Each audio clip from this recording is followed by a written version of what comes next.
Welcome to this tarot reading for January 2026. Three major arcana showed up. Major arcana have to do with major life lessons, things that are happening to us at a soul level, things that will also ripple through our lives. It's not just having an effect now, it will also affect and influence our future. So big energy. Let's dive in. So for the first card, what energy are you coming into this month of January with? We got the Five of Wands. And the Five of Wands is all about being pulled in different directions. It's kind of feeling jangled, not feeling, concentrated on anything. And what I'm getting is that the holiday season might have been a little bit rough in the sense that, of course, it was probably fun and there was a lot of things to do, but it was maybe tiring. And maybe even on your energetic level, you're just feeling a little bit overwhelmed. And now it's about getting everything back to order. It's about getting ready to go back to work. It's about getting the house ready. It's just that kind of feeling of like being pulled in all different directions. But there's so many other good cards coming out in this reading that I would not worry about it. So for the second card, what is the soul lesson for this month? We got Judgment. And it's so funny because this is actually the exact card that came out for all of 2026 in another reading I did. You can see that here. And this card is all about forgiving and moving on from the past. It's about letting go of things and finally being able to move on. And so what I'm thinking I'm getting from this is that this month it's all about really cutting ties. And it's interesting because I was talking to a friend about their parents and saying that they really needed to forgive their parents for, the past and things like that. And my friend was saying, no, I don't want to forgive them. That would mean that like what they did is okay.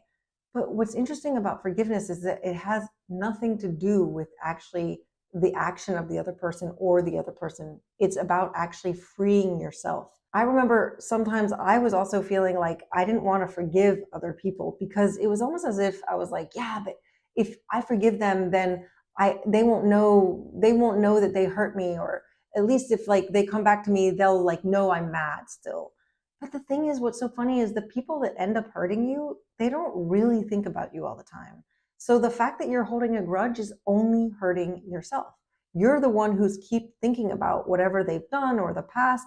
And so it's actually really liberating to cut ties, and you do it for yourself. And there's a lot of things that you can do for this if you're having trouble for forgiving. I know that there's some people that I have forgiven and other people that I'm still working on. But one of the important things is if you're having a hard time forgiving somebody, first of all, having the intention to forgive is already in itself huge. So if you're unable to forgive, just say, I have the intention to forgive. Then there's other things that you can actually do. There's tons of ceremonies. It's Opono, I think it's called, where you actually do a ceremony where you're cutting the ties, and it's a very powerful one. So I'm thinking that this month it would be good to be thinking about that. If there's things that are holding you back, or that if you're still holding grudges towards certain people or things, to really work on that and to make that a priority. I also think it's so interesting that this card came up because I think, as I mentioned in the 2026 whole reading for the whole year, this card is all about answering a calling. It's about rising up. And I think it's when we do that personal work, like for example, we do the forgiving and we do the kind of like inner work on ourselves and our inner shadows. What's interesting about it is that while we do it for ourselves, we also end up also inspiring others. It could be your calling, like this could be something that you're actually wanting to do as your career, but it also doesn't matter if it's your career or not. It's just the fact that like the better you are, you're going to have rippling effects throughout everybody. You'll be nicer to the person who's at the checkout, the person, who you cross in the street, and that is going to have a ripple effect down the line. And it's so powerful. So working on ourselves is, yes, important for ourselves, but it's also important for other people. So this is just a beautiful card.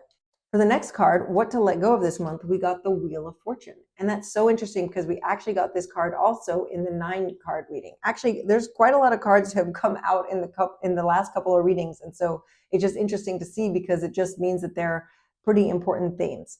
So this card is all about basically life cycles, things happening, realizing that you don't have control on everything.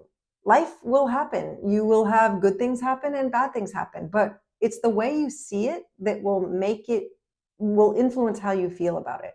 And this is also just, I think about letting go of the control, letting go of needing to control everything, because you can't control everything. And that actually it's the way you see it, though, that can help you either feel as if life is happening to you or for you. And so this card is letting go of the victim mindset, or feeling as if you're like, just like fate is fate is the only thing that is controlling your life. You actually have a lot of agency, even if things happen to you, because you control, first of all, how you see them, and then also how you deal with them. This card is also, I think, about stepping out and seeing the big picture, because as you can see in this card, there's all these little things. It's kind of a mess, but everything is interlinked.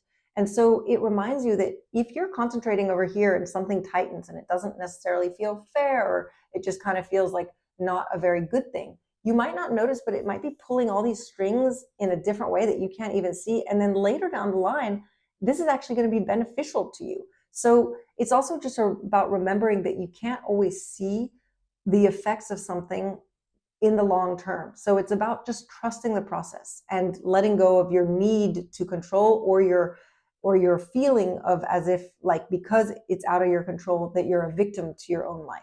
What are we leaning into this month? We're leaning into the beautiful Nine of Cups. And the Nine of Cups is sometimes called the wish card. And it's a card of satisfaction, abundance, and gratitude. And so what I think this is a really important thing is that maybe despite some of the things that you might be working on and some of the grudges you might be still holding, it's about actually leaning into what is doing really well in your life. And it's just remembering that that practice of working on gratitude and focusing on what is going well and what is going well in your life, and not focusing on the things you can't control, that is where you actually gain a lot of control. And I know personally that gratitude has been, it's like the simplest practice.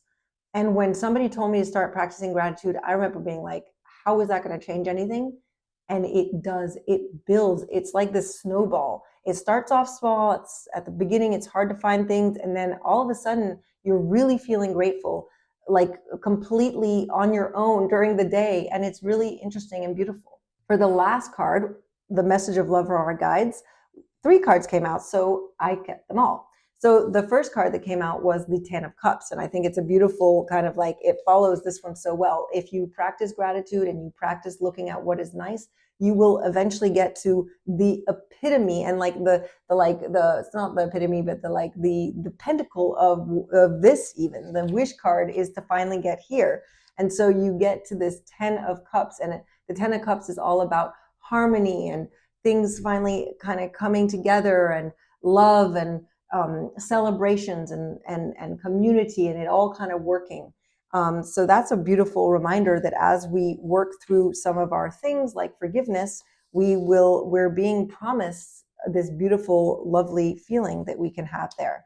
We also got these 2 cards that I find have very similar messages. We got the Chariot, which is all about willpower and determination and kind of steering your horse in the right direction.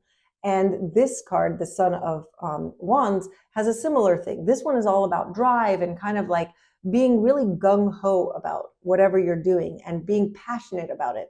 And to me, what I get here is that the message is that it's also important to drive our car and to feel that kind of like to be determined in making things go our way, and being determined also to remember that we have control over our thoughts, and that we have control over how we think about our destiny and things happening to us. We also even have control over this feeling at the beginning. It might be about, like, this feeling is like you're going in all directions, and this card is about reining it in, taking the reins and pointing them in 1 or 2 directions, but not being kind of like scatterbrained. And similarly with the Son of Wands is very focused, and when it has an idea in its head, it goes for it all the way. And so I just find that that's a beautiful way to finish this January reading, is just to remember that you have a lot more control than you think. So as always, I'm wishing you lots of love and lots of laughter for this month of January, and I will see you next video. Thanks so much for watching.